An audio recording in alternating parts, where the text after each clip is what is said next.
Hi Michelle, thank you for joining me. Could we start by you telling me your job title and the organisation that you work for? Yeah, sure. I'm a chartered landscape architect and I work for a landscape design company called Deacon Design. We've been appointed by Eastleigh Borough Council to work on the One Horton Heath scheme. At what point did you decide this was the path that you wanted to take? Strangely enough, I'm actually the product of a careers advisor. We like that.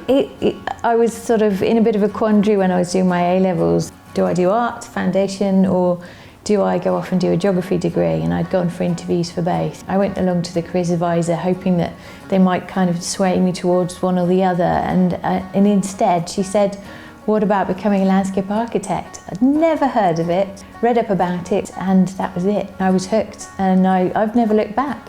Yeah. So how did you choose the university that you were going to do your degree at, and why did you choose to take that route of going to university to do a degree?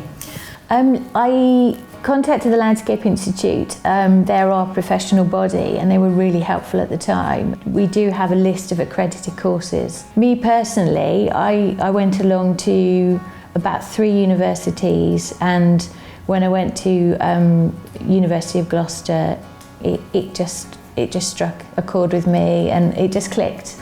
So after the Bachelor of Arts degree, I then took a year out working. That's quite common for our profession. So I did that with Portsmouth City Council, had an absolute blast, really good fun, gained loads of experience.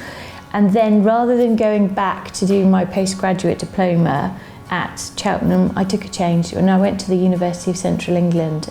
So can you tell us a little bit about the sort of tasks that you're going to be involved with as part of the One Horton Heath project that you're doing with us? Yeah, sure. So we are involved with delivery of the road infrastructure and also some of the residential developments. So we're helping to shape how the place is going to feel, what it's going to be like. We've got a design code that we're following that gives us information, and we're working really closely with engineers, architects, urban designers, all sorts of different professions.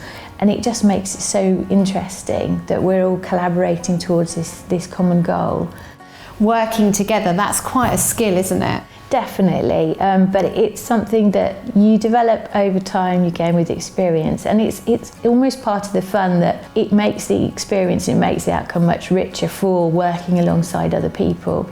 The company I work for, there are more females in our company than there are men. And again, working in construction, you do find that we are perhaps more unusual than others.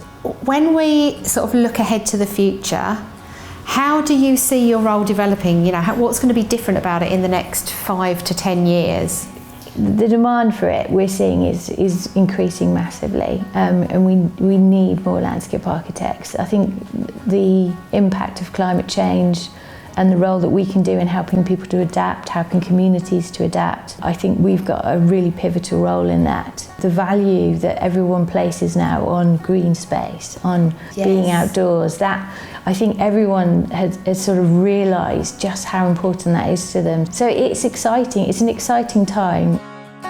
If a young person is watching this video today, what would you suggest would be a good way forward for them? You know, what would be your suggested next steps? I would say absolutely go for it. The other thing I would also say is reach out to landscape architects, because most of them, like me, are really enthusiastic about what we do, and they would be more than happy to chat to you about what we do.